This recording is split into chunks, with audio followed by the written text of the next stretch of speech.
Здравей, Ванеса! Здравейте! Разкажи, тук сме в Щатите, в Калифорния, на най-голямото състезание, така международно, ученическо за креативен дизайн в света. Ти спечели 4-то място. Как се чувстваш? Още току-що излязахме от залата за награждение, още съм в екстаз, както се казва. Имам изключително много емоции, голяма смесица от емоции, честно да кажа.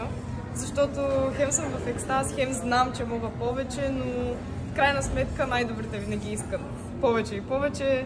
Така че, да, изключително радостна съм, много се гордея с постиженията си, които със сигурност не бих могла да постигна без всичките учители, които са ме напътствали до сега. Учителката от моето училище, учителите, които са ми преподавали преди това по изкуство и по дизайн. Като госпожата от училището ми лично отдели от времето си преди да тръгнем към Америка, за да може да разгледаме работите от миналите години, да може да се увери, че съм подготвена и най-малкото да седне на кафе с мен просто като приятелка, за да може да ми пожелая успех.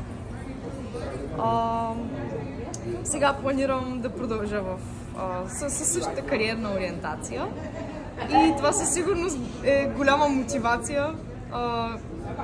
Както се казва, понякога се нуждаеш от нещо, което просто малко да запали искрата ти наново.